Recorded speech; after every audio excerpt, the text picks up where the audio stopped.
Hi, I'm Dana Obleman. Welcome to this week's video chat. I asked yesterday on my Facebook page for some suggestions from all of you viewers on some parenting issues that you might be struggling with at the moment and would like to hear a little bit of advice or suggestions for. And I got a really great response. Thank you everyone who wrote in.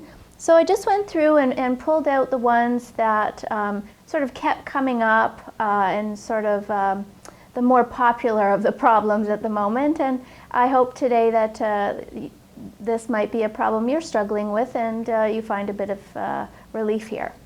So one thing that came up a lot, in fact I just had a call yesterday from someone with this exact problem, was a toddler who won't stay in her bed in the morning. So a toddler who used to sleep until 7 a.m. is now all of a sudden beside your bed or out of her bed at 5 in the morning.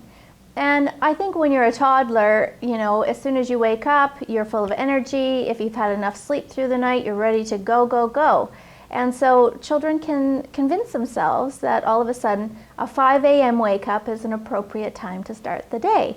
Well, we know as adults that 5 a.m. is just far too early. And so how do you encourage your toddler to stay in bed and sleep longer?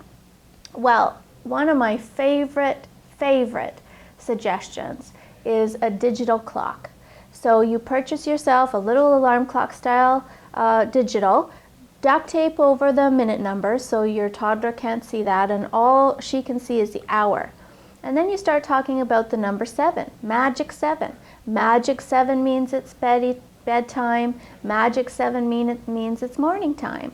And you know, your child obviously won't totally get the whole concept of time, but they can easily recognize numbers. And I would start this with a child even as young as 22 months. They're very capable of learning new things. And if you practice through the day, this is a 7, what does a 7 look like? This is magic 7. Then very quickly they will soon start to recognize the number and know that that means something special and important. So you tuck your little one in at night, you say morning does not start until the clock says 7. You may not come out of your bedroom and you may not get out of your bed until that clock says magic 7. Now, in order for a rule to be a rule, it needs to be the rule. So you've really got to reinforce this. You can't budge on it. If you budge, she's not going to care either.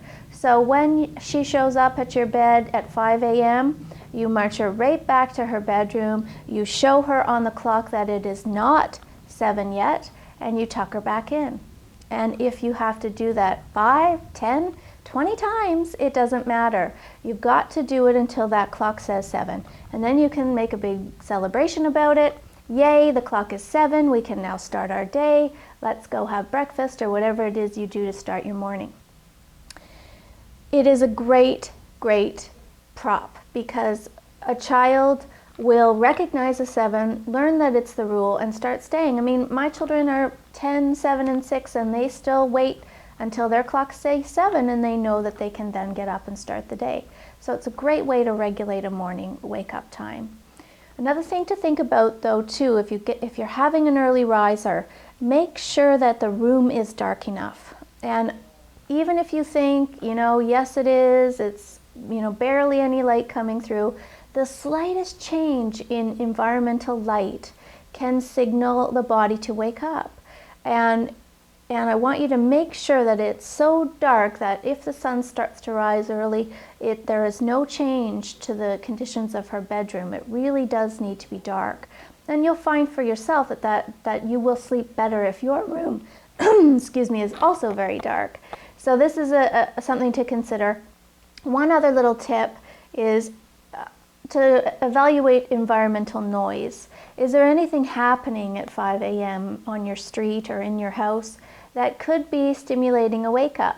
It could be that the garbage truck goes by at that hour, or somebody in the house is getting up to go start their day for work. You want to minimize any kind of change because sleep is really light at this hour. So the slightest thing could potentially wake her, and then it's much more tricky to get back to sleep at that time of the morning. So rule it out. You maybe need to get yourself a little white noise machine or run a fan in her room just to give a little bit of a sound buffer to that. Okay, so those 3 tips, especially the clock, you've got to trust me on this clock thing. It's really going to solve your problem. Yes, it might mean for a week or 2 you're returning her to her bed repeatedly until she finally understands that you mean business about this, but a couple of weeks of hard work to get a toddler to stay in bed till at a more appropriate time is definitely worth it. So thanks for writing in and thanks for watching today. Sleep well.